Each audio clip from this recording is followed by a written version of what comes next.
Melati kuntum tumbuh melata, sayang merbah di pohon cemara. Assalamualaikum, punanya kata, saya sembah pemuka bicara. Assalamualaikum warahmatullahi wabarakatuh. Nama saya Fatina Biha binti Zainuddin dan saya dari kelas 4-1. Pada hari ini, saya ingin memperkenalkan kepada kawan-kawan tentang salah sebuah negeri di Malaysia, iaitu Negeri Sarawak. Negeri Sarawak mempunyai kepelbagaian budaya dan kepelbagaian sejarah dengan hutan hujan yang menarik dan kepelbagaian etnik yang unik. Oleh itu, dengan kesempatan ini, saya ingin memperkenalkan kepada kawan-kawan tentang makanan tradisional di Sarawak.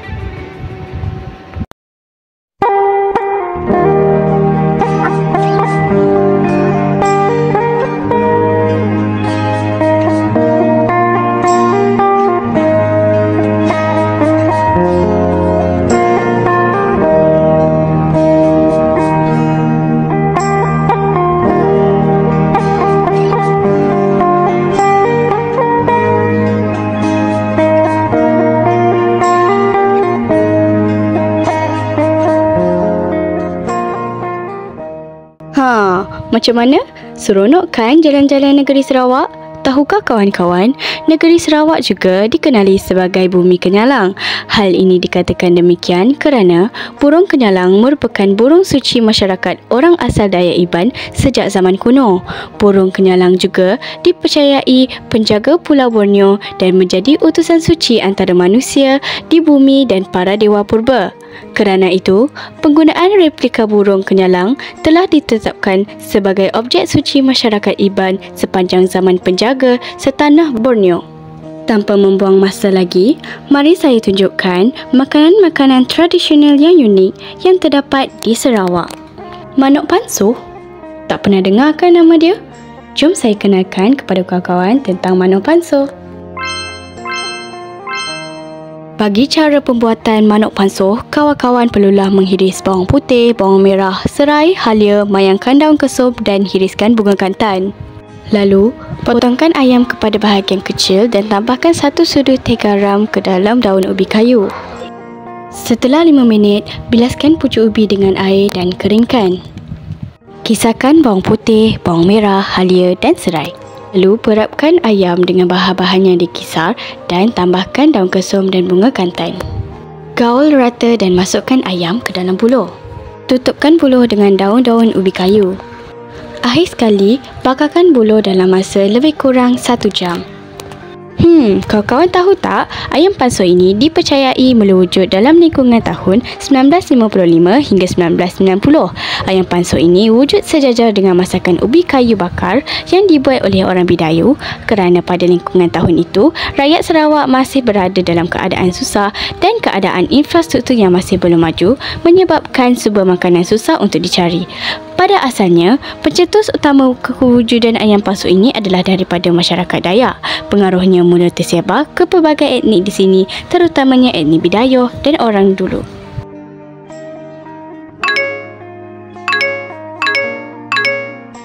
Baiklah, kita teruskan dengan menu kedua, iaitu umai. Wah, nampak menarik kan?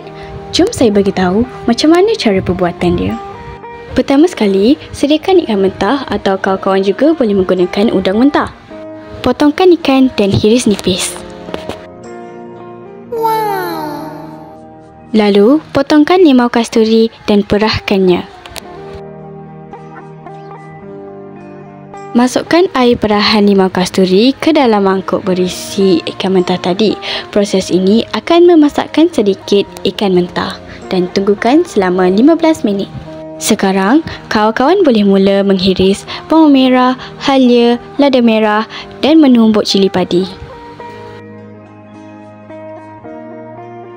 Tumbukkan cili padi sehingga lunyai. Setelah 15 minit berlalu, ikan akan mula bertukar warna. Dengan ini, kita boleh mencampurkan ikan dengan bahan-bahan yang telah dipotong dan ditumbuk tadi. Letakkan sedikit gula dan garam dan kacaukan sehingga sebati. Lalu, hidangan ini sudah siap untuk dihidangkan. Wah, nampak sedap kan? Diceritakan bahawa pada zaman dahulu ada sekumpulan nelayan yang turun ke laut untuk menangkap ikan. Setelah mendapat hasil tangkapan yang banyak, mereka mula berasa lapar dan penat. Namun mereka tersedar bahawa bekalan makanan mereka tiada dalam bot. Hal ini menyebabkan mereka saling menyalahkan antara satu sama lain. Namun, nasib menyebelahi mereka apabila seorang nelayan terjumpa lebihan bekalan sebelumnya. Lalu, salah seorang daripada mereka mendapat suatu ilham dan membersihkan ikan hasil tangkapan sebelum ini dan menghiris isi ikan dengan nipis lalu digaulkan bersama perahan asam paya. Dengan ini, terhasillah satu menu baru iaitu umai.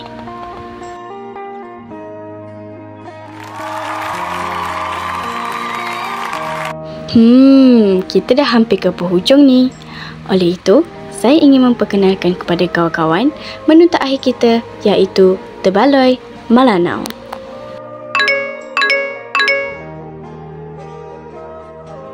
Untuk proses pembuatan tebaloi ini, isi ikan dan isi udang mestilah dikeluarkan. Pemilihan ikan dan udang yang segar turut menjadi satu faktor atas kesedapan sesuatu tebaloi. Seterusnya, kawan-kawan juga perlu cakna dalam pemilihan tepung sagu agar tidak tersalah pilih.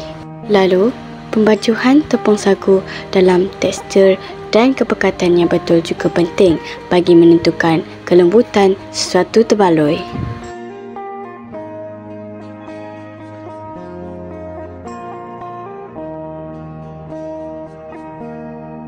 Lalu, masukkan kelapa, sedikit minyak, sedikit garam sebagai perasa ke dalam ikan dan udang. Gaulkan sehingga sebati. Kemudian, taburkan bajuhan tepung sagu ke atas daun nipah dan letakkan lauk ikan atau udang di tengah-tengahnya. Tutupkan daun nipah dengan lidi. Setelah siap dibungkus, tebaloi sudah sedia untuk dibakarkan. Pembakaran tebaloi melibatkan kira-kira 15 minit setiap sisi. Setelah siap dibakar, tebaloi sudah siap sedia untuk dimakan dan disajikan. Dahulu, tebaloi hanya merupakan kuih asli orang kampung yang dibuat secara kecil-kecilan di kalangan wanita-wanita melalau di kawasan Mukah dan Dalat. Cara pembuatan juga semuanya manual dan menggunakan alat-alat tradisional.